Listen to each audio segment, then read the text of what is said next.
قرآن اگر قطعی الدلالت تھا، یعنی آپ ایک طرف یہ کہہ رہے ہیں کہ قرآن اپنے معنی میں صراحت سے دلالت کر رہا ہے، لیکن رائے بیان کرنے کا ایک انداز ہوتا ہے، وہ رائے کو آپ اس قطعیت سے بیان نہ کریں کہ وہ علمی رائے کم اور عقیدہ زیادہ معلوم ہو، اور وہ عقیدہ کہ جس کی بنیاد پہ امت کو آپ تقسیم کریں ہم میں اور ان میں. صحیح، یعنی غلطی کے امکان کو تسلیم کریں. یہی ہمارے فقہا کی شان تھی. تو قریش نے اصل میں پتھر مارے تھے جن پتھروں سے ان کی کیا ہوئی؟ ہلاکت ہوئی.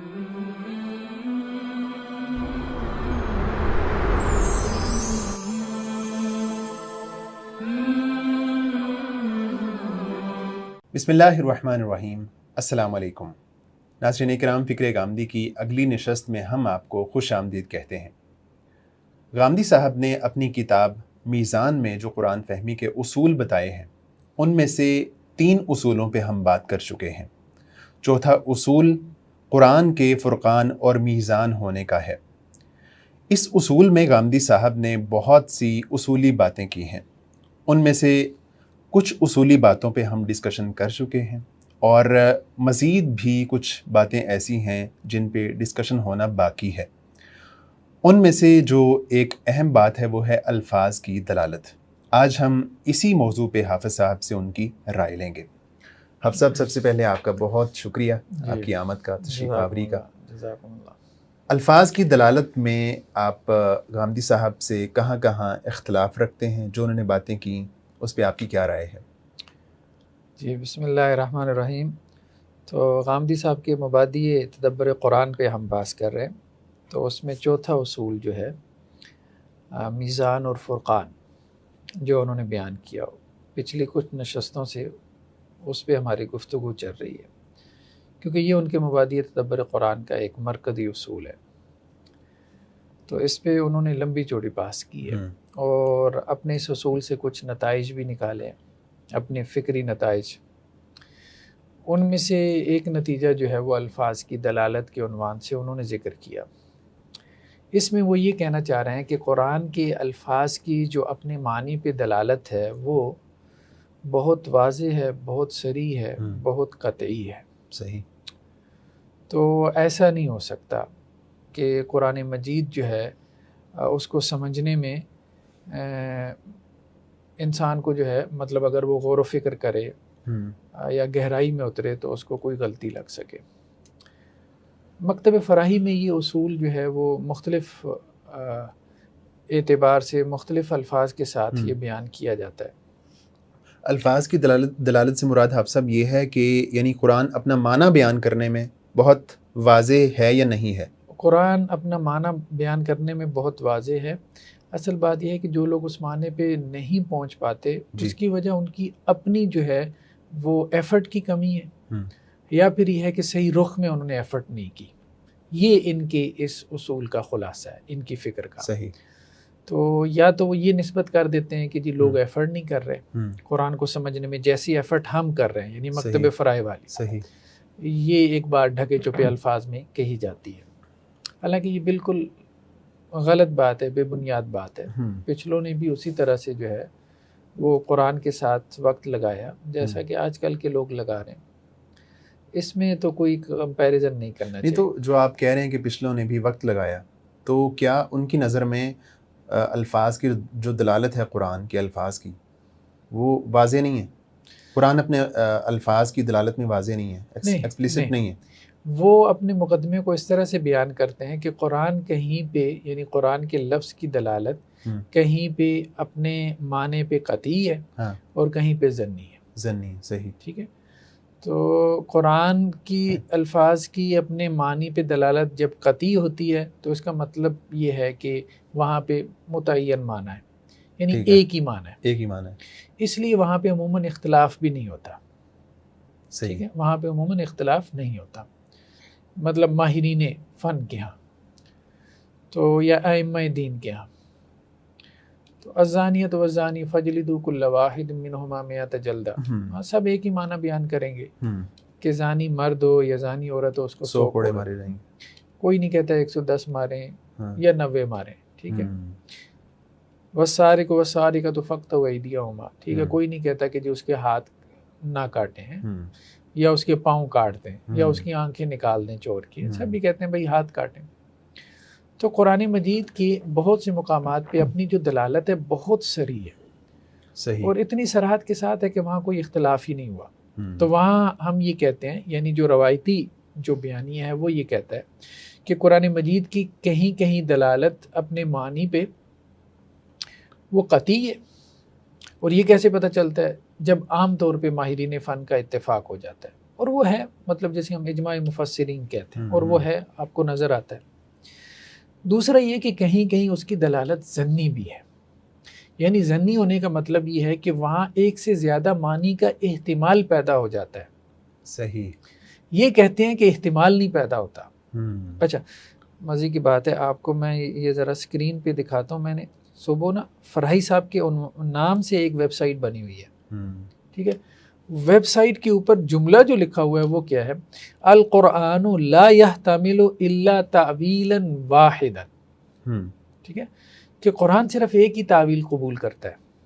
اچھا، قرآن کی ایک سے زیادہ تعویل ہو ہی نہیں سکتی، یعنی قرآن مجید کے کسی بھی لفظ کے، یعنی دیکھیں نا کہیں پہ تو ہم نے کہا کہ لفظ اتنا صریح ہے، اختلاف کی گنجائش نہیں، محکم ہے، ٹھیک ہے، مفسر ہے، صحیح، اصول فقہ کی اصطلاح میں، ٹھیک ہے، وہاں یا نص ہے، ٹھیک ہے، کہ وہاں اختلاف کی گنجائش ہی نہیں ہوتی۔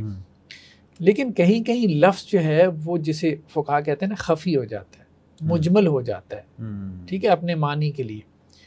تو اب وہ جو اجمال ہے، وہ جو اس کا اخفاء ہے، اس سے پھر ایک سے زائد معنی پیدا ہوتے ہیں، یا پھر یہ ہے کہ بعض اوقات لفظ مشترک ہوتا ہے، صحیح، ٹھیک ہے، جیسے لفظ قرو ہے، ثلاثۃ قرو میں اب اختلاف ہو گیا نا کہ مطلقہ جو ڈائیورسڈ ہے عورت، اس کی عدت جو ہے وہ 3 حیض ہے یا 3 طہور ہے۔ اب قرن کا لفظ عربی لغت میں ہی دونوں معنی میں استعمال ہوتا ہے، حیض کے لیے بھی اور طہور کے لیے بھی، اور یہ بہت بڑی بحث ہے، مطلب بہت گہری بحث ہے جو ہمیں اصولیین کے ہاں ملتی ہے، اور دونوں طرف دلائل ملتے ہیں ان کو، یعنی آپ کہیں گے عربی معلّہ تو عربی معلّہ سے آپ کو دلائل مل جائیں گے تو دونوں سب کے حق میں۔ اللہ تعالیٰ نے ایسے الفاظ اتارے ہی کیوں، ایسی آیات اتاری ہی کیوں جن کے معنی ایک سے زیادہ تھے؟ نہیں، ہم یہ نہیں کہہ رہے کہ اللہ کی مرادی معنی ایک سے زیادہ تھے، یعنی جب اللہ تعالیٰ کہہ رہے ہیں ثلاثۃ قرو تو اس میں مراد ایک ہی ہے، مراد ایک ہی ہے۔ ہم یہ کہہ رہے ہیں کہ اس معنی میں کیا ایک سے زائد معنی کا احتمال ہو سکتا ہے کہ جس کی وجہ سے کسی کو کسی دوسرے معنی کا شبہ لاحق ہو جائے؟ یہ کہتے ہیں کہ احتمال ہی نہیں ہو سکتا، احتمال ہی نہیں ہو سکتا، یعنی قرآن کا ہر لفظ اپنے معنی پہ اتنی صراحت سے دلالت کر رہا ہوتا ہے کہ کسی دوسرے معنی کا احتمال ہی نہیں پیدا ہو سکتا، ٹھیک ہے۔ اب جیسے کہ یہاں انگلش میں انہوں نے ٹرانسلیشن کی ہے فرحی صاحب کے اسکول کی کہ there is no possibility of more than one interpretation in the قرآن۔ اب انٹرپریٹیشن تو 70 قسم کی ہیں، آپ انٹرپریٹیشن کی بات کرتے ہیں، 70 قسم کے ترجمے موجود ہیں۔ پھر یہاں یہ بھی سوال پیدا ہوتا ہے کہ پھر تو جو فرحی صاحب نے تفسیر لکھی اس کے بعد اصلاحی صاحب کو تو لکھنے کی ضرورت نہیں تھی، ہاں، لکھنے کی یا کوئی غامدی ضرورت صاحب کو بھی ضرورت نہیں تھی، بالکل ضرورت نہیں تھی، ٹھیک ہے۔ تو ویسے آج ہم اس کے کچھ مثالیں بھی دیکھتے ہیں تینوں سے انشاءاللہ سے، اس سے بھی بات کھلے گی۔ تو کہنے کا مقصد یہ ہے کہ قرآن جو ہے نا اس میں ٹھیک ہے بعض مقامات پہ قرآن جو ہے بہت صریح ہے، جسے ہم کہتے ہیں محکم۔ قرآن نے خود سورہ آل عمران میں کہا نا کہ اس کی کچھ آیات محکم ہیں، ہن ام الکتاب، وہ کتاب کی اصل ہے، جڑ ہے، صحیح، اور کچھ متشابہات ہیں۔ اب متشابہات قرآن نے کیوں رکھی ہیں؟ ٹھیک ہے، تو وہ آزمائش کے لیے، صحیح، آزمائش کے لیے۔ اللہ کے رسول صلی اللہ علیہ وسلم کی یہ حدیث بہت اہم ہے نا کہ حاکم جب اجتہاد کرتا ہے اور صحیح بات تک پہنچ جاتا ہے، یعنی اللہ کے حکم تک، یا ہم یوں کہیں کہ جی کوئی عالم دین، کوئی مفسر قرآن میں غور کرتا ہے جب کہ وہ اس کا اہل ہو، یعنی پہلی بات تو یہ کہ اہلیت ہونی چاہیے قرآن میں غور و فکر کی، دوسرا یہ کہ اخلاص ہو، سنسیریٹی ہو، اور پھر یہ ہے کہ اپنی انتہائی جد و جہد لگا دے، ٹھیک ہے۔ تو اب اگر جو ہے وہ غلط معنی تک بھی پہنچ جاتا ہے یا اس معنی تک پہنچ جاتا ہے کہ جو اللہ کا مقصود نہیں تھا، پھر بھی اس کو ایک گناہ اجر ہے اس کی محنت پہ۔ کہیں اللہ تعالیٰ نے بہت اس کو صریح کر دیا، ٹھیک ہے، اور کہیں اللہ تعالیٰ نے معنی کو تھوڑا سا چھپا دیا کہ بھائی محنت کر کے آؤ، محنت کر کے آؤ، اس محنت پہ بھی میں تم کو اجر دوں گا، کیونکہ دنیا ساری بنائی ہی جو ہے وہ آزمائش کے لیے۔ تو جو ٹیکسٹ اللہ نے اتارا، جو نس اللہ نے اتاری، اس کو بھی اللہ نے کہیں کہ آزمائش بنا دیا۔ صحیح، دنیا تو ہے جد و جہد کا نام ہے، ٹھیک ہے۔ تو کہنے کا مقصد یہ ہے کہ پیچھے غرض یہ تھی، وہ جو آپ کہہ رہے ہیں نا کہیں کہیں ظنی الدلالہ کیوں ہے، تو اس کے پیچھے غرض اصل میں وہ آزمائش تھی کہ انسان محنت کرے اور اس محنت کے بدلے میں یعنی لفظ کے اس معنی تک پہنچنے کی کوشش کرے کہ جو معنی اللہ نے تھوڑا چھپا دیا، جو اصل معنی ہے۔ اب جیسے دیکھیں نا، کوئی بھی ٹیچر کلاس میں بعض اوقات تو وہ یوں کرتا ہے کہ جی کچھ سوالات ایسے دے دیتا ہے کہ سارے بچے کر لیں، لیکن کچھ سوالات وہ کیا کرتا ہے تھوڑے سے ٹرکی بنا دیتا ہے تاکہ اب جو ہے نا درجات قائم ہو۔ صحیح، کہ ایک بچہ جو ہے وہ محنت کرے گا اور اس کوسچن کو حل کرے گا، صحیح، ٹھیک ہے، تو وہ درجے میں آگے بڑھ جائے گا، اس کا گریڈ جو ہے وہ بڑھ جائے گا۔ تو ہم سب بھی ایک امتحان میں ہیں، دار آزمائش میں ہیں۔ تو جو محنت کرے گا صحیح معنی تک پہنچ جائے گا، اس کے لیے 2 گنا اجر ہے، اور جو صحیح معنی تک نہیں بھی پہنچ گیا لیکن محنت کی ہے تو اسے محنت کا اجر ملے گا۔ صحیح، اور جس نے محنت ہی نہیں کی تو وہ دونوں قسم کے اجر سے جو ہے وہ محروم رہ جائے گا۔ تو وہ بندہ جو اس پہ پہنچ گیا محنت کر کے، تو وہ اس کے لیے پھر قطعی ہو گیا۔ ہاں، اس کے لیے تو وہ قطعی ہو گیا نا، وہ تو اللہ کی مراد تک پہنچ گیا نا، وہ تو اللہ کی مراد تک پہنچ گیا۔ صحیح، لیکن ہم یہ بات کہیں گے کہ اپنی ذات کی حد تک اگر اسے کوئی یقین یا ایقان کی کیفیت حاصل ہو جائے کہ جی یہاں پہ یہی معنی مراد ہے، تو کوئی حرج نہیں ہے۔ لیکن اگر وہ یہ بات کہتا ہے نا کہ نہیں اللہ کے ہاں بھی یہی معنی مراد ہے، تو یہ بات تو قیامت والے دن اس پہ کھلے گی نا، جب اس کو اجر ملے گا۔ یہاں بیٹھ کے وہ یہ نہیں کہہ سکتا۔ اس لیے ائمہ دین کی الفاظ یا ان کی تعبیر بہت محتاط تھی۔ وہ یہی کہتے تھے کہ بھائی ہم اجتہاد کرتے ہیں، ہمارے نزدیک ہمارا قول صواب ہے، یعنی صحیح ہے، کریکٹ ہے، ٹھیک ہے۔ دوسرا ہمارے نزدیک کیا اجتہادی خطا پر ہے، ٹھیک ہے، لیکن ہمارا قول اس میں خطا کا احتمال ہے اور دوسرے کے قول میں ثواب کا احتمال ہے۔ مطلب وہ اس حد تک یہ ایک ہمبل اوپینین ہوتی ہے، اور یہی دین کا خلاصہ ہے، یہی دینی روایت کا خلاصہ ہے، یہی اس دینی روایت میں اختلاف کا حسن ہے جو یہاں ہمیں مفقود نظر آتا ہے۔ اچھا حافظ صاحب، ایک سوال میرے ذہن میں آ رہا ہے، شاید وہ آگے آئے گا حدیث کی بحث میں۔ وہ جب ہم کہتے ہیں کہ جو حدیث ہے وہ اپنی دلالت میں قطعی ہے، تو وہاں بھی تو جو ہے ایک سے زیادہ معنی کا احتمال ہوتا ہے۔ ہاں، نہیں ہوتا ہے، ہم یہ نہیں کہتے کہ حدیث جو ہے وہ ہر جگہ قطعی الدلالہ ہے۔ یہ بات نہیں کہی جا سکتی، کیونکہ حدیث میں بھی فقہاء نے اختلاف کیا ہے، حدیث کے معنی میں بھی فقہاء نے اختلاف کیا ہے، تو حدیث بھی جو ہے وہ ظنی الدلالہ بھی ہوتی ہے، قطعی الدلالہ بھی ہوتی ہے۔ عموماً تو یہ اصول بیان کیا جاتا ہے کہ جو حدیث ہے وہ اپنی دلالت میں قطعی ہے، ثبوت میں ظنی ہے۔ نہیں، آپ یوں کہہ سکتے ہیں کہ اکثر و بیشتر جو ہے وہ حدیث یا سنت اکثر و بیشتر قطعی الدلالہ ہوتی ہے، اس لیے کہ وہ قرآن کے اجمال کو رفع کرنے کے لیے آتی ہے۔ صحیح، قرآن کے اجمال کی وہ تفصیل ہے، لِتُبَيِّنَ لِلنَّاسِ مَا نُزِّلَ إِلَيْهِمْ، کہ آپ صلی اللہ علیہ وسلم تبیین کر رہے ہوتے ہیں، کیونکہ قرآن نے کہا یہ آپ کا فریضہ منصبی ہے۔ تو گویا کہ جو تفسیر ہے قرآن کی، تو تفسیر تو ظاہری بات ہے قرآن سے بڑھ کے ہوگی نا، قرآن کے علاوہ الفاظ سے ہوگی نا۔ یہی بات ایک جگہ پہ اصلاحی صاحب نے بھی کی ہے کہ تبیین اور تفسیر جب ہوگی تو وہ صرف قرآن کے الفاظ تو اللہ کے رسول نہیں نا دہرائیں گے، اس کے علاوہ بات بیان کریں گے نا، تو وہ قرآن کے الفاظ پہ اضافہ ہو جائے گا، ٹھیک ہے۔ تو اس میں تفسیر زیادہ آ گئی، وضاحت زیادہ آ گئی، تو جب وضاحت زیادہ آ گئی تو وہ زیادہ قطعی ہو گئی۔ سنت جو ہے یعنی قرآن کی نبوی تفسیر وہ زیادہ قطعی الدلالہ ہے، لیکن کہیں کہیں اس میں بھی آپ کو اخفاء ملتا ہے، وہ بھی کہیں کہیں ظنی الدلالہ ہے۔ ٹھیک ہے، تو ہم یہ بات کر رہے تھے کہ یہ جو غامدی صاحب نے اصول بیان کیا ہے نا الفاظ کی دلالت کا، کہ الفاظ کی جو ہے وہ اپنے معنی پہ دلالت جو ہے وہ قطعی ہوتی ہے، تو ہم نے کہا کہ روایتی جو اس میں بیانیہ ہے وہ کیا ہے؟ وہ بیانیہ یہ ہے کہ کبھی قرآن کے لفظ کی اپنے معنی پہ دلالت قطعی ہوتی ہے اور کبھی جو ہے وہ ظنی ہوتی ہے۔ صحیح، لیکن اس میں چلیں ہم غامدی صاحب کی جو بات ہے کہ بھئی ہر جگہ تو قرآن ظنی الدلالہ نہیں ہے نا، ٹھیک ہے، کہیں پہ قطعی الدلالہ بھی ہے، تو اس میں دو انتہائیں پیدا ہوئی ہیں. ایک انتہا تو مکتب فراہی میں ہے جو یہ کہتے ہیں کہ قرآن کا لفظ قطعی الدلالہ ہے. ٹھیک ہے, یہ ایک انتہا ہے کہ قرآن کے لفظ کو آپ کیا کریں, قطعی الدلالہ بنا لیں. یہ بات درست نہیں ہے. ہاں آپ کہیں کہ قرآن کا لفظ اللہ کے ہاں قطعی الدلالہ ہے عند المتکلم, تو پھر تو ٹھیک ہے, ہر کلام متکلم کے نزدیک قطعی الدلالہ ہوتا ہے. لیکن عند جمیع المخاطبین, یعنی جو جمیع مخاطبین ہیں سب کے لیے قطعی ہو, سب کے نزدیک قرآن مجید کا لفظ قطعی الدلالہ ہے, تو پھر بھائی امر واقعہ اس کے خلاف ہے. مطلب 1400 سال میں جو ہے, اب تفسیروں کو چھوڑیں, ہم کہہ رہے ہیں کہ اردو کے صرف ترجمے اٹھا کے دیکھ لیں, 70 ترجمے موجود ہیں. اب ترجمہ تو صرف لفظ کا معنی بیان کر رہا ہوتا ہے. وہ یہ کہتے ہیں کہ قرآن کا لفظ ہر ایک کے لیے قطعی ہے, وہ یہ کہتے ہیں, وہ یہ کہتے ہیں قرآن کا لفظ قطعی الدلالہ ہے, بس لوگ محنت نہیں کر رہے یا صحیح رخ پہ محنت نہیں کر رہے. اب صحیح رخ پہ محنت سے کیا مراد ہے؟ ہمارے مبادی تدبر قرآن. سمجھ رہے بات؟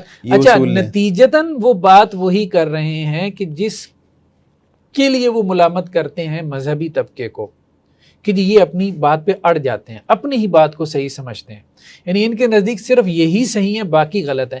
تو یہ بہت مہذب طریقے سے یہ بات مکتب فراہی میں کہی گئی ہے اس طرح سے کہ قرآن قطعی الدلالہ ہے. اس دروازے سے بہت مہذب انداز میں یہ بات کہی گئی ہے کہ قرآن کو صرف ہم نے سمجھا ہے اور کسی نے سمجھا ہی نہیں ہے. اور یہ تو ہم لفظوں میں بھی دیکھیں گے. ٹھیک, یہ تو ہم لفظوں میں بھی دیکھیں گے. اچھا, اب الفاظ کی دلالت میں ہم آتے ہیں ان کی اس بحث کی طرف. یہ کہتے ہیں کہ جی دنیا کی ہر زندہ زبان کے الفاظ اور اسالیب جن مفاہیم پر دلالت کرتے ہیں وہ سب متواترات پر مبنی اور ہر لحاظ سے بالکل قطعی ہوتے ہیں. ٹھیک ہے, لغت و نحو اور اس طرح کے دوسری علوم اسی تواتر کو بیان کرتے ہیں. ٹھیک ہے, اس میں نقل کرنے والوں کا صدق و کذب اور ان کی تعداد سرے سے زیر بحث ہی نہیں ہوتی. جن الفاظ و اسالیب کو شاذ اور غریب کہا جاتا ہے وہ بھی اپنے مفہوم کے لحاظ سے نہیں بلکہ اپنے استعمال کی قلت و کثرت اور سننے اور پڑھنے والوں کے علم و اطلاع کے لحاظ سے شاذ اور غریب کہلاتے ہیں. لفظ اور معنی کا سفر کبھی الگ الگ نہیں ہوتا, وہ جب تک مستعمل رہتا ہے اپنے معنی کے ساتھ مستعمل رہتا ہے. یعنی لفظ اور معنی ایک ہی چیز ہے. لفظ جو ہے کنٹینر ہے اپنے معنی کے لیے, ظرف ہے. ہم کسی لفظ کے مفہوم سے ناواقف ہو سکتے ہیں اور اس کی تعیین میں غلطی بھی کر سکتے ہیں, لیکن وہ اپنے مفہوم کی قطعیت کے بغیر ہی مستعمل ہے یا کسی دور میں مستعمل رہا ہے, اس کا کوئی تصور نہیں کیا جا سکتا. ہمیں غلطی لگ سکتی ہے, اب یہ ہمیں سے مراد ادرز ہیں, ٹھیک ہے, دوسرے لوگ, ہاں صحیح, لیکن وہ لفظ جو ہے اس کا مفہوم قطعی ہے. مجاز, کنایا اور اجمال و تخصیص وغیرہ کے مواقع کا شعور بھی اسی طرح متواتر ہے. دنیا کی سب زبانوں میں یہ انسان کا مشترک سرمایہ. شیر جنگل کا بادشاہ ہے اور کس شیر کی آمد ہے کہ رن کانپ رہا ہے. ان جملوں میں مجاز اور حقیقت کو الگ الگ پہچانے میں کوئی فرد تو بے شک غلطی کر سکتا ہے, لیکن انسان کا یہ اجتماعی شعور کبھی متردد نہیں ہوتا اور ہم اس کی روشنی میں فرد کو اس کی غلطی پر متنبع کرتے ہیں. یہ آخری جملہ بہت عام ہے, اس پہ ذرا ڈیرا لگا لیں. ٹھیک ہے, یہ آخری جملہ بہت عام ہے. وہ یہ کہہ رہے ہیں کہ غلطی لگ سکتی ہے. لفظ کا معنی کیا ہوتا ہے؟ قطعی ہوتا ہے. غلطی لگ سکتی ہے کسی کو اس قطعی معنی تک پہنچنے میں, یہ ہم مانتے ہیں. ٹھیک ہے, لیکن یہ جملہ بہت اچھا بول گئے آخر میں اس کو اپریشیٹ کرتا ہوں کہ ان جملوں میں مجاز اور حقیقت کو الگ الگ پہچاننے میں کوئی فرد تو بے شک غلطی کر سکتا ہے. ٹھیک ہے, لیکن انسان کا یہ اجتماعی شعور کبھی متردد نہیں ہوتا اور ہم اسی کی روشنی میں یعنی اجتماعی شعور کی روشنی میں فرد کو اس کی غلطی پہ متنبع کرتے ہیں. یہ بہت لاجیکل بات ہے. جو ان بٹوین دی لائنز وہ کر گئے ہیں, یعنی وہ یہ کرنا نہیں چاہ رہے یہ بات, لیکن ان بٹوین دی لائنز وہ یہ بات کر گئے حقیقت و مجاز کے تناظر میں کہ کسی لفظ کا یہ معنی ہے کہ نہیں ہے, اس میں کبھی اجتماعی شعور کو غلطی نہیں لگے گی, لگے گی تو فرد کو لگے گی. متنبع ہم اجتماعیت کو نہیں کریں گے, اس فرد کو کریں گے, فرد کو کریں گے جس کو غلطی لگی ہے. ہاں, کیونکہ اجتماعی شعور غلطی نہیں کر سکتا, لاجک یہی کہتی ہے, غلطی فرد کو لگے گی. جب آپ یہ کہہ رہے ہیں کہ لفظ کا معنی قطعی الدلالہ ہے اور اہل زبان کی میجورٹی اکثریت وہ کہہ رہی ہے لفظ کا یہ معنی ہے, دو چار آ کے کہہ رہے ہیں کہ یہ نہیں ہے.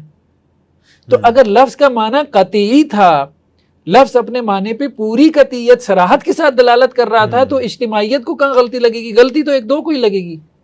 آپ اس بات کو سمجھ رہے ہیں نا؟ اب ہم اس کو مثال سے سمجھتے ہیں.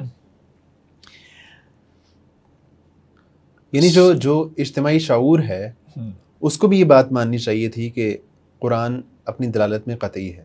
نہیں یہ بات نہیں، یعنی ہم ان کے جواب میں یہ کہہ سکتے ہیں، ہم ان کے جواب میں یہ کہہ سکتے ہیں نا کہ وہ پھر جو اجتماعی شعور ہے اس کا بھی یہ موقف ہونا چاہیے تھا، جو آپ کا موقف ہے، جو فرد کا ہاں جو آپ کا موقف ہے وہ جو فرد کا موقف ہے، ہونا چاہیے اجتماعی شعور کا وہی موقف ہونا چاہیے. بالکل. جب فرد ایک طرف کھڑا ہے، اجتماعی شعور دوسری طرف کھڑا ہے، فرد یہ کہہ رہا ہے کہ اس لفظ کا یہ معنی ہے، اجتماعی شعور یہ کہہ رہا ہے کہ اس لفظ کا یہ معنی ہے. ٹھیک ہے، تو لفظ اگر اپنے معنی میں قطعی ہوتا ہے تو اجتماعی شعور کو تو غلطی نہیں لگے گی، فرد کو لگے گی. جی تو فرد کی اصلاح کریں، فرد کی اصلاح ہونی چاہیے، فرد کی اصلاح کریں. یہی تو ہم بیان کرتے ہیں. جی یہ جب یہی بات سادہ الفاظ میں بیان کی جاتی ہے تو یہ بات کہی جاتی ہے، اور اس سے ان کو بڑا وہ جو ہے، جو ہمارے ہاں کچھ جو لوگ ہوتے ہیں سوشل میڈیا پہ ایکٹیو ہیں، ان کو بڑی جو ہے وہ اس پہ غصہ آتا ہے، جذبات ان کے بھڑک اٹھتے ہیں جب یہ کہا جاتا ہے کہ 14 صدیوں میں کسی کو یہ معنی سمجھ نہیں آیا جو آپ کو سمجھ میں آیا. صحیح. 14 صدیوں میں کسی کو یہ معنی سمجھ نہیں آیا. قرآن اگر قطعی الدلالہ تھا، یعنی آپ ایک طرف یہ کہہ رہے ہیں کہ قرآن اپنے معنی میں صراحت سے دلالت کر رہا ہے، اور بڑے بڑے فقہا گزر گئے جن کی مادری زبان عربی تھی، بڑے بڑے ائمہ لغت گزر گئے، بڑے بڑے شعراء گزر گئے، بڑے بڑے ادباء خطباء گزر گئے. ٹھیک ہے، تو ہو سکتا ہے کہ ان میں سے بھی کئیوں کا موقف یہ ہو. ہاں اگر تو ہو تو پھر تو ٹھیک ہے، پھر تو آپ کو روایت سے دلیل مل گئی نا. پھر تو آپ کو روایت سے دلیل مل گئی. آپ کے خیال میں ایسا نہیں ہے؟ وہ یہ خود کہتے ہیں کہ ایسا نہیں ہے. میرا خیال نہیں، خود کہتے وہ یہ خود لکھتے ہیں کہ ایسا نہیں ہے. ٹھیک ہے. وہ یہ خود اس بات سے، اس جملے سے بعض مقامات پہ آغاز کرتے ہیں کہ یہ بات ہم سے پہلے کسی کو سمجھ نہیں آئی. اچھا آپ اس کو ایک مثال سے سمجھیں. اجتماعی شعور کو سمجھ نہیں آئی. ہاں صحیح. اجتماعی شعور کیا، اجماعی شعور کہنا چاہیے. اجماعی شعور کو سمجھ نہیں آئی. ٹھیک ہے. اب اس کو ہم ایک مثال سے سمجھتے ہیں کہ سورہ الفیل، جس میں اللہ تعالیٰ نے ہاتھی والوں کا ذکر بیان کیا، جو ابرا تھا بادشاہ. تو ویسے تو یہ حبشہ کے اوپر حکومت کرتے تھے، لیکن ایک وقت میں انہوں نے یمن کو بھی اپنے قبضے میں لے لیا تھا. تو یمن میں بھی جو ہے وہ عرب وغیرہ تھے. تو یمن میں انہوں نے گرجا وغیرہ بنایا، چونکہ عیسائی تھے یہ، اور اس کعبہ کے مقابلے میں کہا جاتا ہے، روایات میں آتا ہے کہ کسی نے جا کے اس کی ان کے گرجے کی وہاں پہ کوئی غلاظت وغیرہ کر دی کسی عرب نے جا کے، تو اس پہ اس کو غیرت آئی اور اس نے کعبے کے اوپر جو ہے وہ چڑھائی. وہ یمن سے آیا. اب یہ واقعہ قرآن نے اس کا تذکرہ کیا. رسول اللہ صلی اللہ علیہ وسلم کی عام طور پہ کہا جاتا ہے، سیرت نگار کہتے ہیں کہ جی سن ولادت کا یہ سال ہے جب یہ واقعہ ہوا، اصحاب الفیل کا.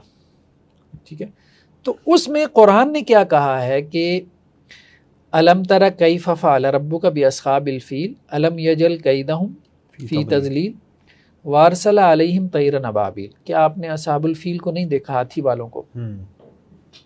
اللہ تعالیٰ نے ان کی جو چال تھی اس کو ناکام بنا دیا، اور اللہ نے ان کے اوپر جو ہے وہ کیا کیا، پرندے بھیجے. فارسل علیہم طیرا ابابیل، جھنڈ کے جھنڈ اللہ نے ان کے اوپر پرندے مسلط کر دیے، بھیجے. ترمیہم بحجارۃ من سجیل. اب اجتماعی شعور یہ کہتا ہے کہ ترمیہم یہ واحد مؤنث غائب کا صیغہ ہے، اور ہے بھی ایسی. رما یرمی سے ترمی، واحد مؤنث غائب کا صیغہ بھی ہے، اور واحد مؤنث حاضر کا صیغہ بھی بن سکتا ہے. ٹھیک ہے. تو واحد مؤنث غائب کا صیغہ ہے، اس میں ہیا ضمیر پیچھے لوٹ رہی ہے کس کی طرف؟ طیرا ابابیل کی طرف. صحیح.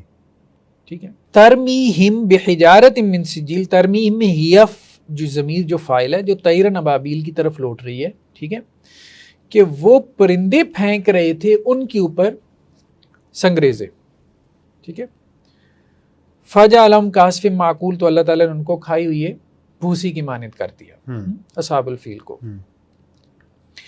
اب اجتماعی شعور تو یہ کہہ رہا ہے، ٹھیک ہے، اور ایسا بھی نہیں کہ کوئی تکلف سے کہہ رہا ہے۔ فرائی صاحب نے اتفاق سے ایک رائے پیش کر دی، اتفاق سے۔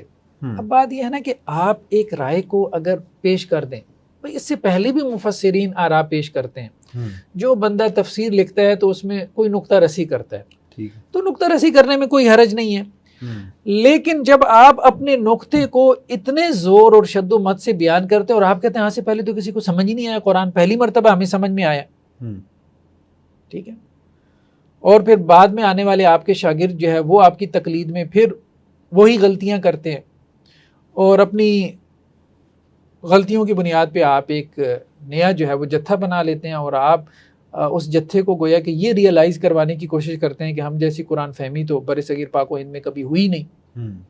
یہ انداز درست نہیں ہے، یہ انداز درست نہیں ہے، یہ جس کی طرف سے بھی ہو یہ انداز درست نہیں ہے۔ صحیح، ایک رائے پیش کرنے میں کوئی حرج نہیں، آپ کسی پہ روک ٹوک نہیں لگا سکتے کہ بھائی پچھلوں نے جو سمجھا تم اسی کو بیان کرو۔ ایک بندے نے اگر قرآن پہ 30-40 سال لگائے، ٹھیک ہے، وہ عالم دین ہے، وہ اپنی رائے کو بیان کرے، لیکن رائے بیان کرنے کا ایک انداز ہوتا ہے۔ وہ رائے کو آپ اس قطعیت سے بیان نہ کریں کہ وہ علمی رائے کم اور عقیدہ زیادہ معلوم ہو، اور وہ عقیدہ کہ جس کی بنیاد پہ امت کو آپ تقسیم کریں، صحیح، ہم میں اور ان میں، صحیح، یعنی غلطی کے امکان کو تسلیم کریں۔ یہی ہمارے فقہا کی شان تھی، ہم نے کہا تھا ان کے فقہا کی شان یہی تھی۔ اب یہ ایک رائے کے طور پہ آ جاتی ان کی بات فرائی صاحب کی تو کوئی حرج نہیں تھا، ٹھیک ہے، لیکن فرائی صاحب نے سورہ فیل کا ان کی ویب سائٹ کے اوپر ان کا وہ پڑا ہوا ہے، سورہ فیل کے اوپر جو ہے نا ان کی تفسیر ہے، آپ کہہ لیں کتابچہ فرائی صاحب کا، اس میں یہ کہتے ہیں کہ ترمیہم میں اصل میں قریش مراد ہے۔ اچھا، یعنی انہوں نے پتھر برسائے؟ ہاں، پرندوں نے پتھر نہیں برسائے تھے، ٹھیک ہے، یہ اصل میں ترمی جو ہے واحد جو ہے مذکر حاضر کا صیغہ ہے، کہ نبی صلی اللہ علیہ وسلم کو کہا گیا کہ آپ ان پہ پتھر پھینک رہے تھے، ٹھیک ہے، اللہ کے نبی صلی اللہ علیہ وسلم، اور اللہ کے نبی صلی اللہ علیہ وسلم سے مراد کیا ہے؟ آپ کا قبیلہ قریش۔ اچھا، صحیح، ٹھیک ہے، تو قریش نے اصل میں پتھر مارے تھے، جن پتھروں سے ان کی کیا ہوئی؟ ہلاکت ہوئی۔ یا اس میں وہ یہ بھی کہتے ہیں کہ قریش نے پتھر مارے تھے اور آسمان سے پتھروں کی بارش بھی ہوئی تھی۔ صحیح، آسمان سے پتھروں کی بارش سے مراد یہ ہے کہ تیز آندھی اور طوفان اور جھکڑ آیا تھا جس میں پتھر اڑ کے ان کو کیا ہوئے تھے؟ لگے تھے، ٹھیک ہے، یعنی پرندوں نے نہیں پھینکے تھے، پرندوں نے نہیں پھینکے تھے۔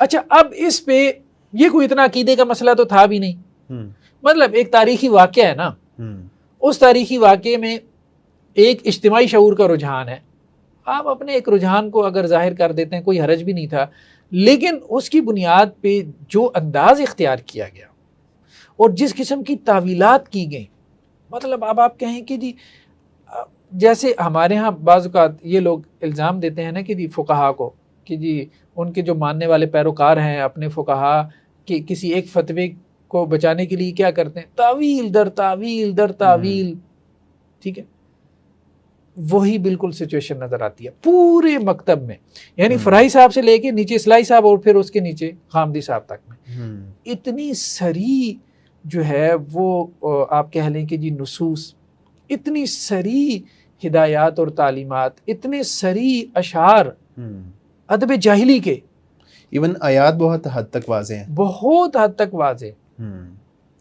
اب صرف ایک احتمال یہ ہے کہ ترمی واحد مذکر حاضر کا بھی صیغہ بن سکتا ہے، بھائی ایک احتمال ہی ہے نا، ایک احتمال ہی ہے نا۔ اچھا دیکھیں اصلاحی صاحب کیسے گفتگو کرتے ہیں، تو یہاں پہ جو پھر ابابیل کا تذکرہ ہے وہ اس کا کیا مطلب؟ ہاں، وہ یہ کہتے ہیں کہ یہ جو ابابیل آئے تھے یہ اصل میں ان کی لاشیں نوچنے کے لیے آئے تھے۔ مکہ کی وہ جو وادی تھی، اس وادی کے اندر جو ہے نا ان کی لاشوں کی وجہ سے کوئی 60,000 کا لشکر تھا، صحیح، اور تعفن پیدا ہونے کا اندیشہ تھا، تو وہ آئے اور وہ کھا کے چلے گئے، یعنی آپ یوں کہہ لیں کہ جیسے کوئی گدھ آئے تھے، ہاں صحیح، ٹھیک ہے، جنہوں نے مرنے کے بعد ان کی لاشوں کو نوچا. لیکن وہ اس لیے نہیں.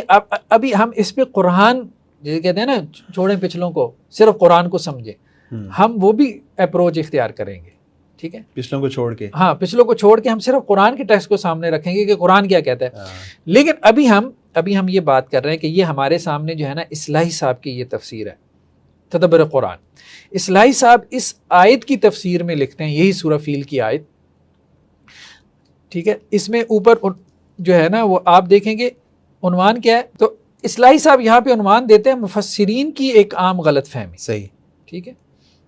پھر اس کے بعد وہ یہ کہتے ہیں کہ جی نیچے یہ دیکھیں, یہ پہرا بہت خطرناک ہے. نیچے اب وہ یہ کہہ رہے ہیں کہ ہمارے مفسرین تو عام طور پہ کہتے ہیں کہ قریش نے ابرہہ کا کوئی مقابلہ نہیں کیا, ٹھیک ہے, بلکہ ان کے سردار عبد المطلب قوم کو لے کے پہاڑوں میں جا چھپے اور خانہ کعبہ کو خدا کے سپرد کر دیا کہ جس کا یہ گھر ہے وہ خود اس کی حفاظت کر لے گا. یہی ہے نا بات جی.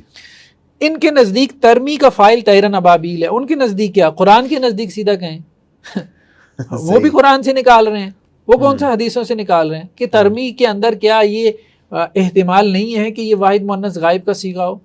کیا نظم قرآن نہیں کہہ رہا کہ پیچھے جو لفظ موجود ہے وہ اس کا فائل بن سکتا ہے. یعنی چڑیوں نے ابرہہ کی فوجوں پر سنگباری کر کے ان کو پامال کر دیا. اگرچہ اس قول پر تمام مفسرین متفق ہیں. اب یہ میں نہیں کہہ رہا, یہ خود کہہ رہے ہیں اس قول پہ کہ پتھر کس نے برسائے تھے, چڑیوں نے. صحیح, چڑیوں نے جو ہے وہ پتھر اس پہ تمام مفسرین متفق ہیں. اجتماعی شعور یہ کہہ رہا ہے, قرآن قطعی الدلالہ ہے. اجتماعی شعور کو یہی بات سمجھ میں آئی 14 صدیوں تک تمام مفسرین کو, عرب و عجم کے. لیکن گوناگوں وجوہ سے یہ بالکل غلط ہے. اچھا, ٹھیک ہے, جن میں سے بعض کی طرف ہم اشارہ کریں گے. وہ گوناگوں وجوہات کیا ہیں, وہ پڑھ کے انسان کو ہنسی آ جاتی ہے. صحیح بات یہی. اچھا, صحیح. وہ گوناگوں وجوہات آپ پڑھ لیں, بہرحال میں ایک آدھی پڑھ بھی دیتا ہوں. کہتے ہیں اس میں شبہ نہیں کہ اس موقع پہ قریش پہاڑوں پہ چلے گئے تھے. اچھا, یہ مان لیا کہ وہ پہاڑوں پہ چلے گئے, لیکن اس کے یہ معنی نہیں کہ وہ مدافعت سے کلیتاً دستبردار ہو کے پہاڑوں میں جا چھپے تھے, بلکہ ابرہہ کی عظیم فوج کے مقابل میں مدافعت کی واحد ممکن شکل جو وہ اختیار کر سکتے تھے یہی تھی, یعنی پہاڑوں پہ چلے جائیں اور وہاں سے پتھر ماریں. اچھا, تلوار سے میدان میں آ کے وہ مقابلہ نہیں کر سکتے تھے, پہاڑوں پہ جا کے پتھر مار کے وہ کیا کر سکتے تھے. آگے اس کو گریلا جنگ کا نام دیا. اچھا, یعنی تیر بھی نہیں, پتھر مارے. پھر تو یہ طریقہ کار ان کو جو باقی جنگیں ہوئی اس میں بھی اختیار کرنا چاہیے تھا. اچھا, اب آپ دیکھیں نا, آگے بندے کو ہنسی آتی ہے نا. اوپر آپ پڑھا ہے کہ ابرہہ کا لشکر جو ہے, اچھا یہ مان رہے ہیں کہ ابرہہ کا لشکر کیا تھا. یہ باتیں تو ساری روایات میں ہے نا, 60,000. یہ فرائی صاحب نے بھی مانا ہے, وہ سارا اشعار سے نکلتا ہے. اچھا, انہی اشعار کو ہم دیکھیں گے کہ کون سی باتیں ان اشعار میں نہیں مانی. جسے کہتے ہیں نا ایک بندہ جیسے تعویل در تعویل کے اوپر وہ جتا ہوا ہے, کہ وہ صرف روایات کی تعویل نہیں کر رہا, قرآن کی صریح نصوص کی تعویل نہیں کر رہا, وہ عربی معلیٰ کے اشعار کی بھی اس نے تعویلیں شروع کر دی. صحیح, جو وہی مفہوم بیان کر رہی تھی جو 14 صدیوں سے باقی مفسرین بیان کر رہے تھے. اچھا, ان میں سے بعض شعراء ایسے تھے جو عینی شاہد تھے واقعے کے. اچھا, مان لیا کہ وہ عینی شاہد تھے, انہوں نے بھی مان لیا, اشعار بھی مان لیے. پھر کہا کہ اصل میں نا اس کو غلط فہمی ہو گئی, جو وہ دیکھ رہا تھا وہ اصل میں وہ نہیں تھا جو ان کو سمجھ میں آیا ہے, وہ اصل میں وہ تھا. اچھی مطلب بندے کو حیرت ہوتی ہے کہ ایک بندہ تعویل میں اس حد تک جو ہے جا سکتا ہے. خیر بہرحال دیکھیں, یہ کہہ رہے ہیں کہ جی ابرہہ کے ساتھ 60,000 کا لشکر تھا. اب اتنی بڑی فوج کا مقابلہ قریش کیسے کر سکتے تھے؟ ٹھیک ہے, وہ زیادہ سے زیادہ 10-20 ہزار لوگ اکٹھے کر پاتے. تو بہترین جنگی پالیسی کیا تھی کہ وہ مکہ سے نکل جائیں, پہاڑوں میں چلے جائیں, اور وہاں سے گوریلوں کے طریقے پہ, اچھا یہ گوریلوں کا طریقہ ہے کہ پہاڑ پہ چڑھ کے وہ پتھر ماریں گے, یہ گوریلا جنگ ہو رہی ہے. وہ قریش, یہ اس طرح کی تدبیر تھی. آگے مثال کیسی دے رہے ہیں, جیسی تدبیر مسلمانوں نے غزوہ احزاب کے موقع پہ اختیار کی. اچھا, غزوہ احزاب میں تو دیکھیں خندق کھو دی گئی, پتھر تو نہیں مارے. ٹھیک ہے. اب خندق ایک ایسی جنگی حکمت عملی تھی کہ وہ خندق تو پار بھی نہیں کر سکتے تھے. اچھا ایک بندہ آپ کو پتھر مار رہا ہے, مجھے بتائیں جو یمن سے آ گئے ہیں 1000 سے زیادہ کلومیٹر میل کا فاصلہ طے کر کے اپنے ہاتھی لے کے جو یمن سے آ گیا ہے مکہ, وہ مکہ کے پہاڑ پہ نہیں چڑھ سکتا. وہ لشکر 60,000 کا مکہ کے پہاڑ پہ چڑھ کے ان کے ہاتھ نہیں روک سکتا کہ کنکر کیوں مار رہے ہیں. اور سارا لشکر جو ہے اسے اتنا متاثر ہوا کہ پتھروں سے مر گئے سارے. وہ یہ کہتے ہیں کہ انہوں نے مارے پتھر, اوپر سے اللہ نے جو ہے وہ آندھی اور طوفان جس میں پتھر تھے تو اس سے وہ مر گیا. یہ عجیب و غریب قسم کی تعویل ہے, عجیب و غریب قسم کی تعویل ہے کہ ایک بات بس ذہن میں بیٹھ گئی, اب اس کو ثابت کرنا ہے, بھلے وہ اس پہ تھوڑا سا غور کریں اور وہ مسکا خیز معلوم ہو. ٹھیک. اچھا اب آپ دیکھیں نا کہ اس میں اگر ہم سب سے پہلے آتے ہیں ہم جاہلی شاعری کی طرف. اچھا انہوں نے بھی شاعری کا تذکرہ کیا ہے, یہ آپ دیکھیں نا غامدی صاحب نے جیسے انہوں نے بھی یہ بات بیان کی. اب وہی فکر فرائی صاحب سے اصلاحی صاحب نے لے لی اور یہ مان کے لیے ہے کہ سارے مفسرین اس کے خلاف کھڑے ہیں, ساروں کو غلط ٹھہرا دیا. وہی جو غام سے کہہ رہے اجتماعی شعور کو تو غلطی نہیں لگے گی, تو بات یہ کہ غلطی تو آپ کو لگی ہے, سیدھا کہیں فرائی صاحب کو غلطی لگی ہے, مانے اپنے امام صاحب کی غلطی بجائے اجتماعی شعور کی غلطی نکالنے کے. لیکن یہ ہے کہ غلطی کے اوپر ڈٹ جانا ہے, دوسروں کو کہنا ہے کہ جی وہ تو اپنے امام کے مقلد ہیں, تو آپ کیا ہو اپنے امام کے, آپ بھی تو تقلید کر رہے ہو نا. جی بالکل ٹھیک ہے. اجتماعی شعور کے مقابلے میں یہی کام اصلاحی صاحب نے کیا, اپنے امام کی تقلید کی, وہی غامدی صاحب نے کیا کہ اپنے استاذ کی تقلید کی. اچھا یہ دیکھیں نا اب یہ وہی اصلاحی صاحب کی فرائی صاحب کا حوالہ دیتے ہوئے غامدی صاحب کہہ رہے ہیں اس واقعے کی جو تفصیلات امام حمید الدین فرائی نے سورہ کی تفسیر میں اپنی تحقیق کے مطابق بیان کی ہیں, ان کی روح سے ابرہہ 9 ہاتھیوں اور 60,000 کا لشکر لے کے بیت الحرام کو ڈھانے کی غرض سے مکہ پر حملہ آور ہوا. ٹھیک ہے. قریش کھلے میدان میں اس کے مقابلے کی طاقت نہ پا کر پہاڑوں میں چلے گئے. انہوں نے وہاں سے اس لشکر جرار پر سنگباری کی. ان کی یہ مدافعت انتہائی کمزور تھی, لیکن اللہ تعالیٰ نے اپنی قوت قاہرہ اس میں شامل کر دی. چنانچہ اذن الہی سے ہوا کے تند و تیز طوفان نے ابرہہ کی فوج کو اس طرح پامال کیا کہ وادی محسب میں پرندے دنوں ان کی ناشے نوچتے رہے. پرندے ان کی ناشے نوچنے کے لیے آئے تھے. اب یہاں آگے شاعر کا جو ہے وہ یہ شعر بیان کر دیا, فارسل من ربہم, اس کو ہم دیکھتے ہیں انشاءاللہ. یہ اشعار جو ہے نا جاہلی شاعری کے فرائی صاحب نے بھی بیان کیے, اصلاحی صاحب نے بھی, او جی بڑے اشعار ہم نے جمع کر دیے, ہم نے بڑے اشعار جمع کر دیے. غامدی صاحب نے بھی 2-3 کا تذکرہ کر دیا. سارے اشعار آپ کو سیرت ابن ہشام میں مل جاتے ہیں. مطلب آپ نے کیا محنت کی ہے. ٹھیک ہے اس دور میں چلیں سیرت ابن ہشام زیادہ لوگوں کی ایکسیس میں نہیں تھی, آج کے اعتبار سے تو ایک عام محقق کی ایکسیس میں ہے. خیر بہرحال ہم سیرت ابن ہشام میں دیکھیں اگر اس مسئلے کو, آپ دیکھیں کہ یہ نفیل یہ شاہد واقعہ ہے. ٹھیک ہے. یہ نفیل جو ہے خصم قبیلے کا تھا, تو یمن سے جب ابرہہ نکلا ہے تو اس نے درمیان میں جو ہے وہ اپنے 2 قبیلوں کے ساتھ راستے میں یہ رکاوٹ بنائے. اچھا تھے یہ بھی عرب, ظاہری بات ہے بیت اللہ کی جو ہے, تو اس نے اس کو قید کر لیا ابرہہ نے. اس نے کہا کہ میں تیری رہنمائی کروں گا, تو مجھے قتل نہ کر. نفیل نے کہا. اچھا تو یہ سردار تھا. تو یہ جو ہے نا جب وہاں پہ آیا ہے تو اس کے بارے میں تاریخی روایات میں آتا ہے کہ اس نے نا ان کا جو ایک ہاتھی تھا, محمود اس کا نام تھا, اس کے کان میں اس نے کہا کہ اللہ سے ڈر جا, یہ اللہ کا گھر ہے, اس قسم کی باتیں کی. تو وہ ہاتھی نہ پھر آگے بڑھنا رک گیا. اچھا مکہ کی طرف نہیں جاتا تھا.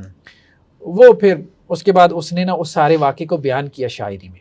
یہ شاہد واقعہ ہے. نفیل جو ہے شاعر بھی ہے, قبیلے کا سردار بھی ہے, اور اس کو قیدی بنا کے ابرہہ لے کے آیا تھا. اس کی جان بخشی اس نے اس شرط بھی کی تھی کہ یہ اس کی رہنمائی کرے گا بیت اللہ تک. اپنے اشعار میں اب اس کا یہ قصیدہ نونیہ کہلاتا ہے. حمدت اللہ اذ ابصرت طیرا, میں نے اللہ کی حمد بیان کی جب میں نے پرندوں کے جھنڈ دیکھے, پرندے دیکھے.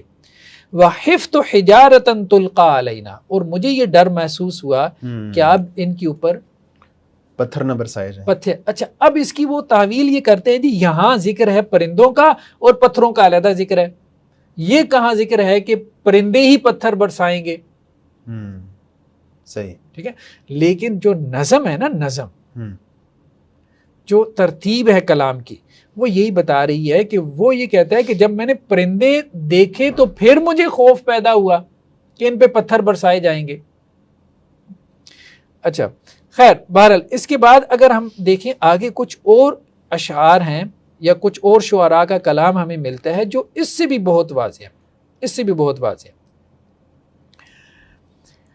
جیسے یہ جو ایک شاعر ہے زبارہ، زبارہ کے کلام میں یہ بات ملتی ہے. اس نے کہا تھا 60 الفن، مطلب یہ 60,000 کا لشکر تھا. ٹھیک ہے. اور اس نے کہا کہ وہ بیمار ہو کے، جو ان میں سے بچ بھی گئے وہ بیمار ہو کے گئے. اچھا ایک اور جو ہے ان میں سے ابو قیس بن اسلط انصاری ہے. اس کے کلام میں کیا ہے؟ فارسل من فوقہم حاسبا، اللہ نے ان کے اوپر سے حاسب بھیجی. اچھا اس سے انہوں نے وہ کہ جی حاسب آئی تھی. ٹھیک ہے، حاسب آئی تھی مان لیا.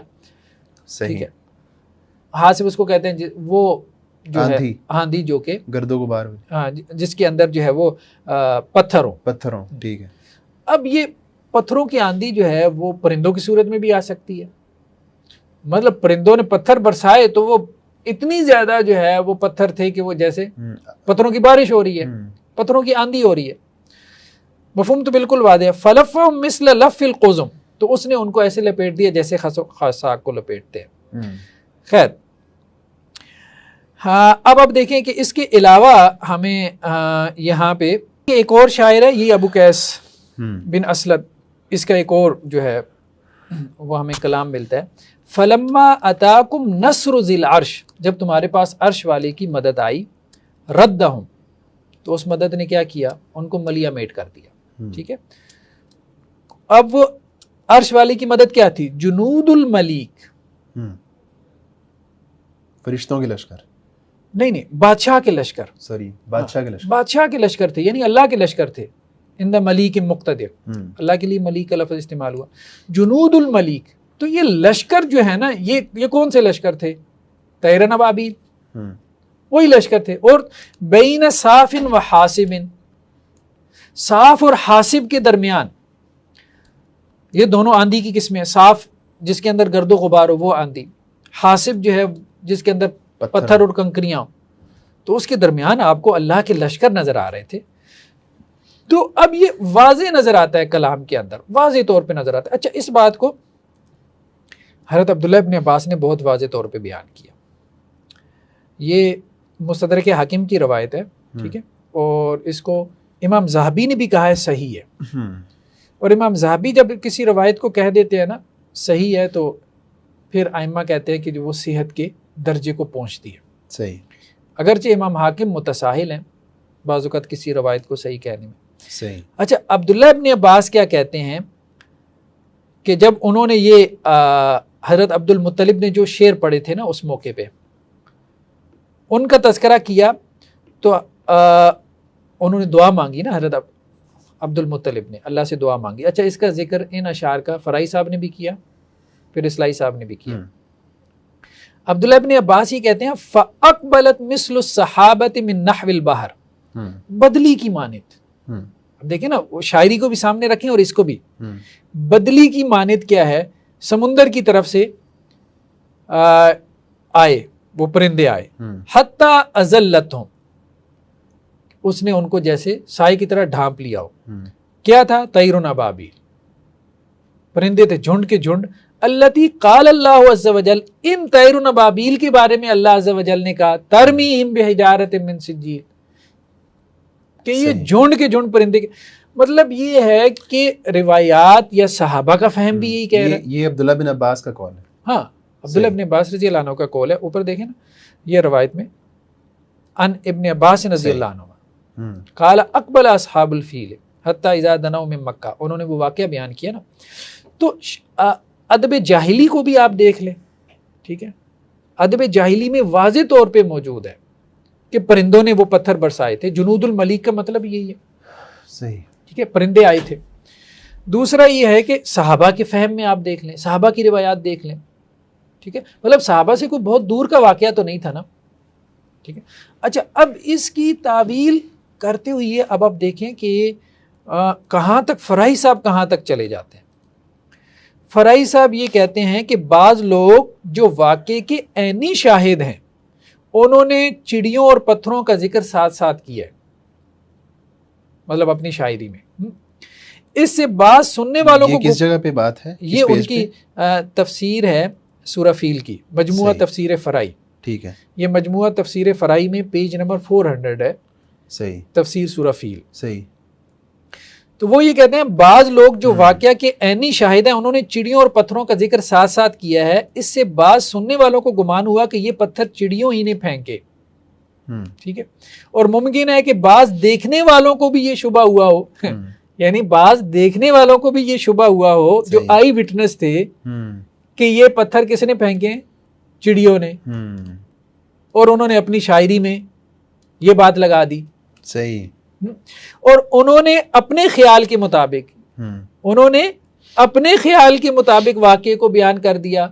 بھائی جو شاہد واقعہ تھے ان کو آپ یہ بتا رہے ہیں کہ بھائی جو تم دیکھ رہے ہو یہ غلط دیکھ رہے ہو، جو میں کہہ رہا ہوں وہ ٹھیک ہے۔ مطلب یہ آپ کہاں سے بات کر رہے ہیں، کہاں پہ کھڑے ہو کے بات کر رہے ہیں، سمجھ نہیں آ رہی۔ صحیح۔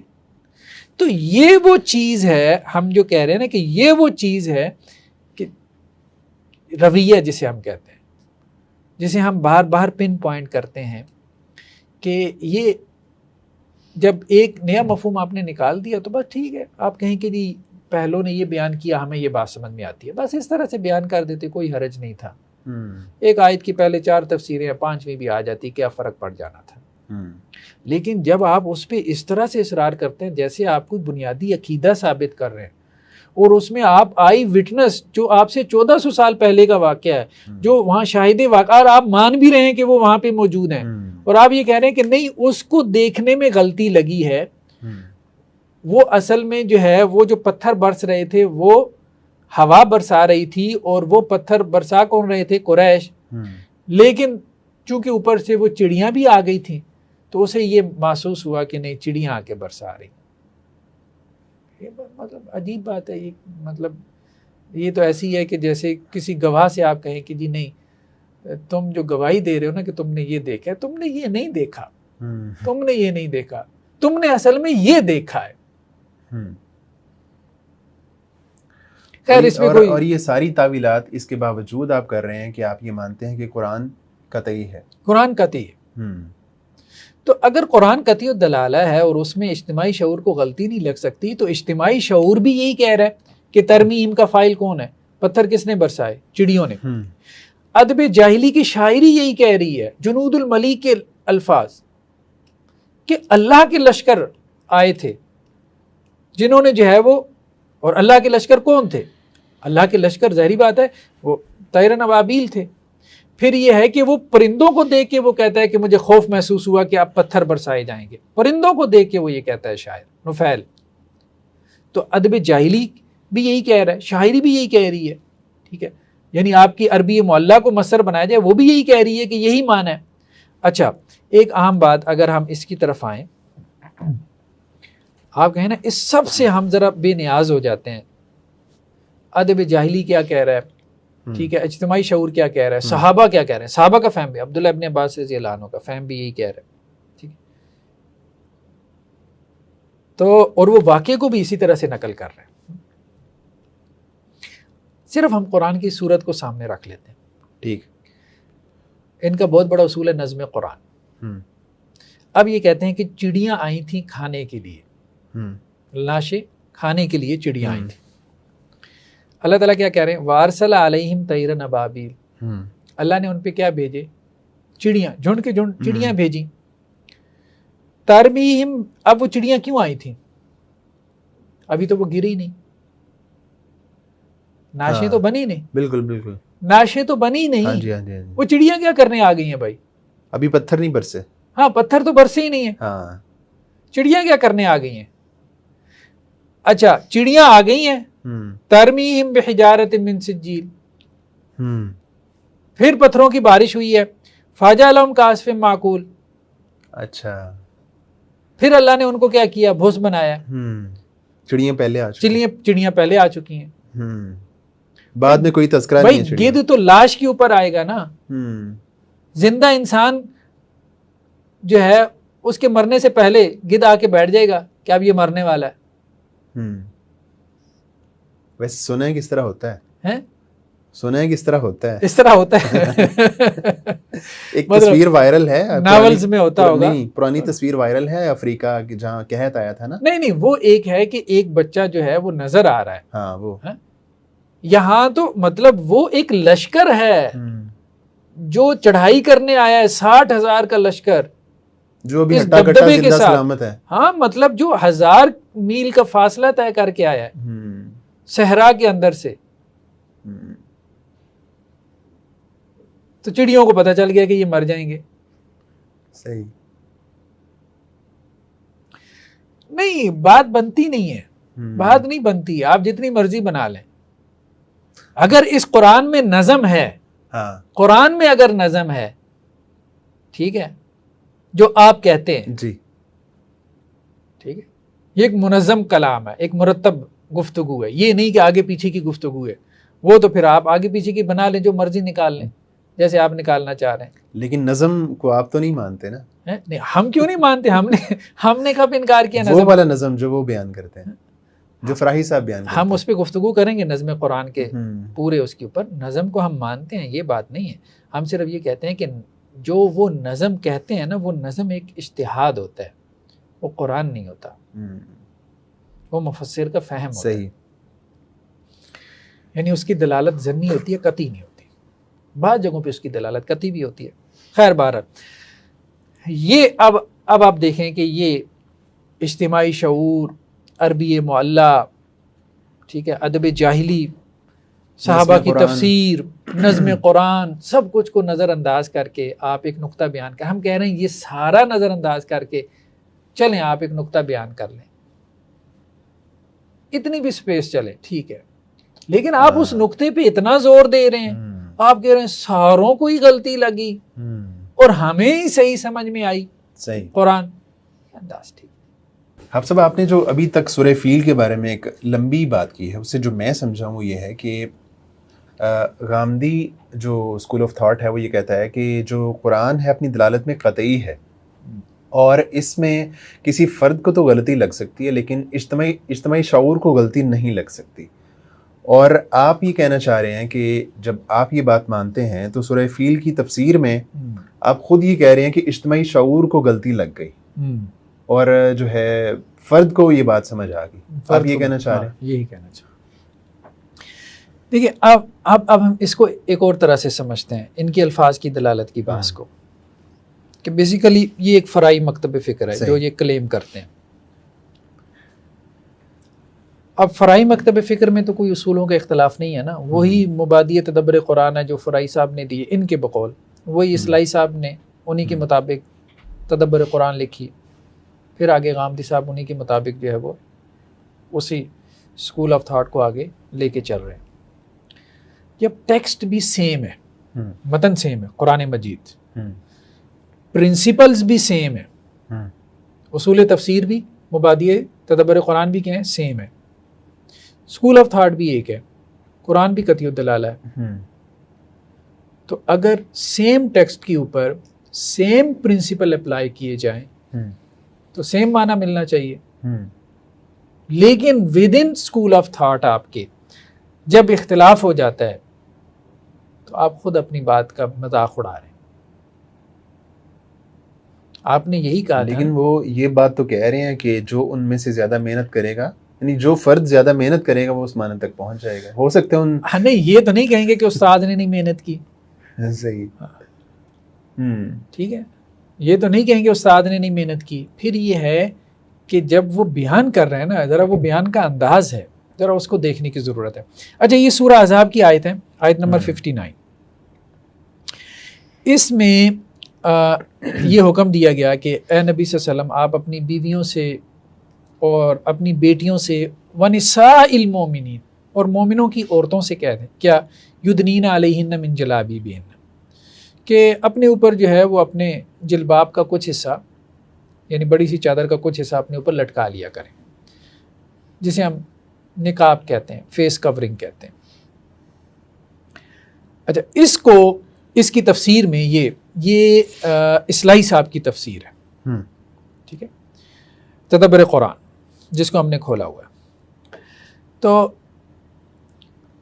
اس میں اصلاحی صاحب یہ کہتے ہیں کہ قرآن نے اس جلباب سے متعلق یہ ہدایت فرمائی ہے، ٹھیک ہے، کہ مسلمان خواتین گھروں سے باہر نکلیں تو اس کو کچھ حصہ اپنے اوپر لٹکا لیا کریں تاکہ چہرہ بھی فی الجملہ ڈھک جائے اور انہیں چلنے پھرنے میں بھی زحمت پیش نہ آئے۔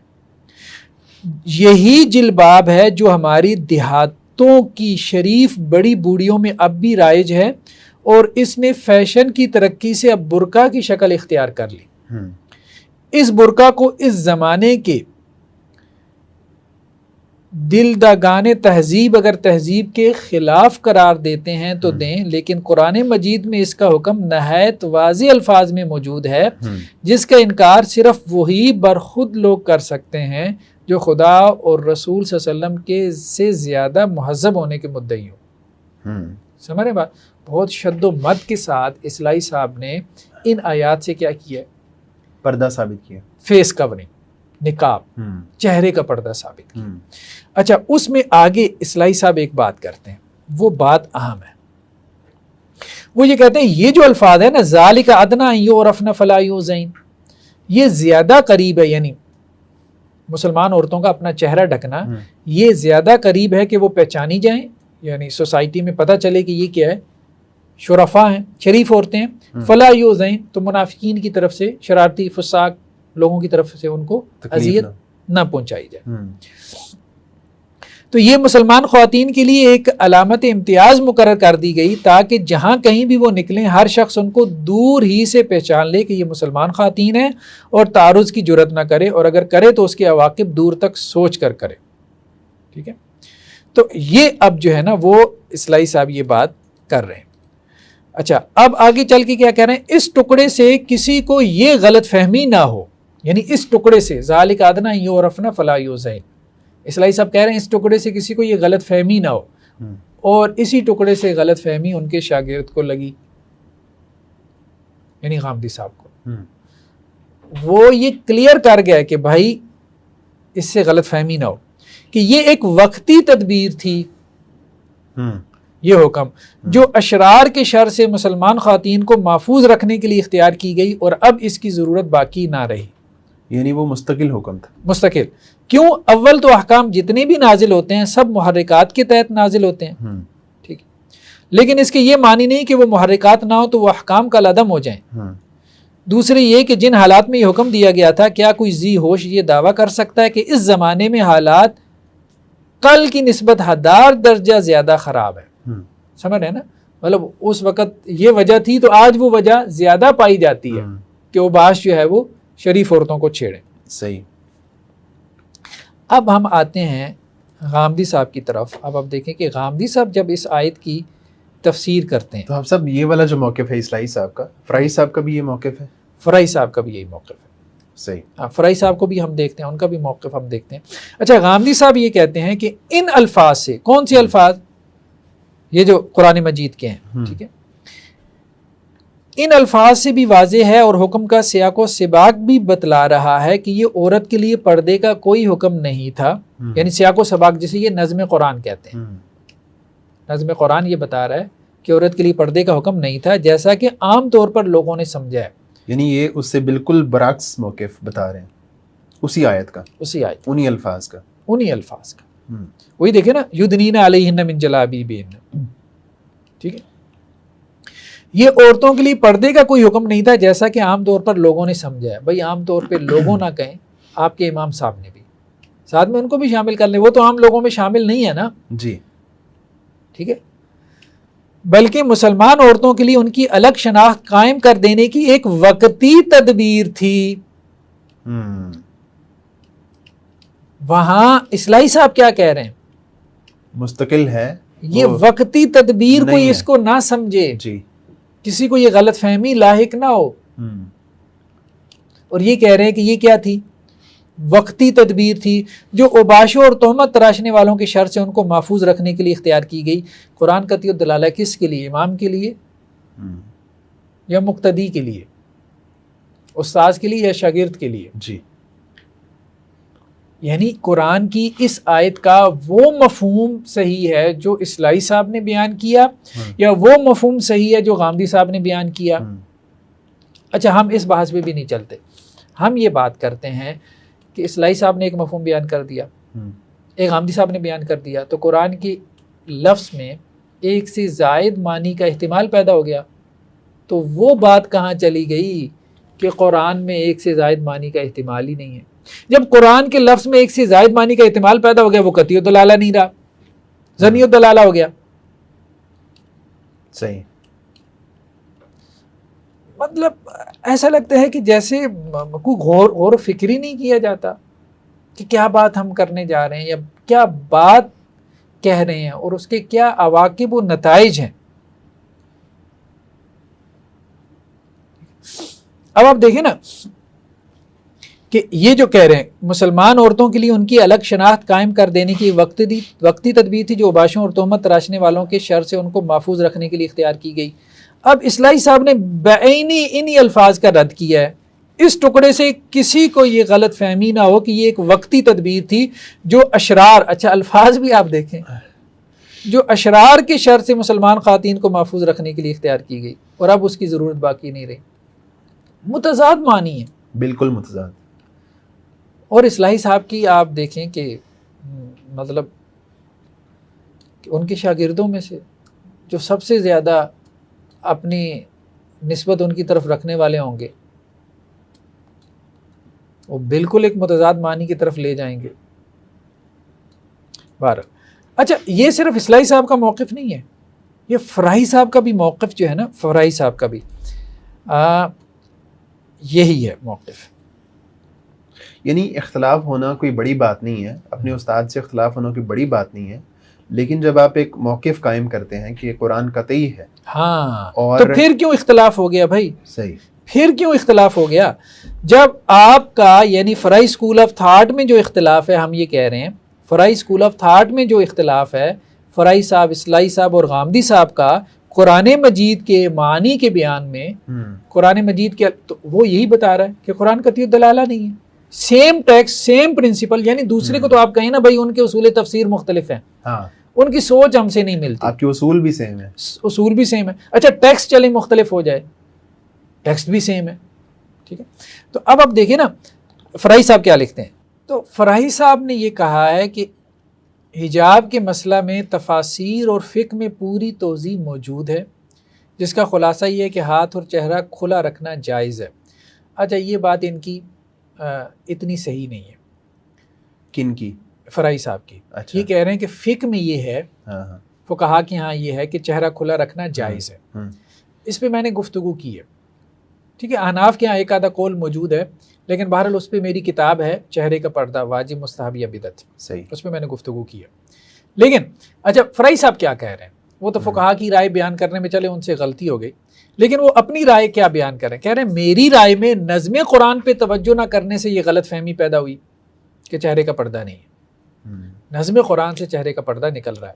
ایسی قدیم غلطیوں کا کیا علاج کیا جائے؟ کون سنتا ہے کہانی میری اور وہ بھی زبانی میری. فقہاء اور مفسرین کا گروہ ہم زبان ہے، مگر صحابہ اور تابعین زیادہ واقف تھے. یعنی صحابہ اور تابعین چہرے کے پردے کے قائل تھے، وہ زیادہ واقف تھے قرآن سے، انہوں نے ٹھیک سمجھا، مگر متاخرین حضرات نے ان کا کلام بھی نہیں سمجھا. بہرحال احق و حق و ان یتبع، میں اس مسئلے پر مطمئن ہوں اور میرے نزدیک اجنبی سے پورا پردہ کرنا واجب ہے، اور قرآن نے یہی حجاب واجب کیا جو شرفاء میں مروج ہے، بلکہ اس سے قدر زائد، یعنی جو ہمارے ہاں شریف عورتیں کرتی ہیں، میں تو کہتا ہوں اس سے بھی کچھ زیادہ ہی کرنا چاہیے. صحیح. ذرا مجھے طاقت آئے تو مفصل مضمون آپ کی خدمت میں بھیجوں. صحیح. یہ ماہنامہ اشراق مئی جو ہے وہ 1992 کا شمار ہے، پیج نمبر غالباً 70 ہے ایسے کر کے. تو کہنے کا مقصد یہ ہے کہ اب فرائی صاحب بھی یہ کہہ رہے ہیں کہ نظم قرآن سے جو ہے چہرے کا پردہ ثابت ہو رہا ہے. بس مجھے تھوڑی فرصت ملے تو میں اس پہ مستقل کوئی ریسرچ آرٹیکل لکھوں. اصلاحی صاحب بھی یہی کہہ رہے ہیں کہ نظم قرآن سے چہرے کا پردہ ثابت ہو رہا ہے اور یہ وقتی تدبیر کوئی اس کو نہ سمجھے. صحیح. غامدی صاحب کہہ رہے ہیں کہ نہیں. ہم کہہ رہے ہیں ٹھیک ہے آپ اختلاف کر لیں لیکن ہم جو بنیاد بنا رہے ہیں نا اس بنیاد کو سمجھنے کی کوشش کریں کہ پھر قرآن قطعی الدلالہ کیسے رہ گیا, قرآن کیسے قطعی الدلالہ رہ گیا اس اختلاف کے بعد. صحیح. ٹھیک ہے, تو اس بات کو سمجھنے کی ضرورت ہے. تو حافظ صاحب آج کی جو ہماری مجلس ہے اس کو ہم یہیں پہ وائنڈ اپ کرتے ہیں, اور الفاظ کی دلالت پہ جو ہم نے بات کی اس پہ مزید کوئی بات کرنا نہیں انشاءاللہ اب ہم نیکسٹ آگے اس کے اوپر چلیں گے. کتاب متشابہ نہیں جو محکم اور متشابہ کی بحث ہے یا قرآن اور حدیث کا باہمی تعلق انہوں نے بیان کیا ہے غامدی صاحب نے, اس پہ ہم گفتگو جو میزان اور فرقان کی ذیلی بحث ہے اس پہ انشاءاللہ گفتگو کریں. صحیح. ناظرین اکرام, آج کا پروگرام ہم یہیں پہ ختم کرتے ہیں, اور آج ہم نے بات کی قرآن کے جو الفاظ ہیں ان کی دلالت کے اوپر. کیا قرآن اپنی دلالت میں قطعی ہے یا ظنی ہے؟ غامدی صاحب کا جو قرآن کو میزان اور فرقان کہنا ہے اس پہ بات ابھی جاری و ساری ہے, شاید 1 یا 2 ابحاث باقی ہیں, ان پہ ہم انشاءاللہ آئندہ ایپیسوڈ میں بات کرتے ہیں. ابھی تک کے لیے اجازت دیجیے. اللہ حافظ.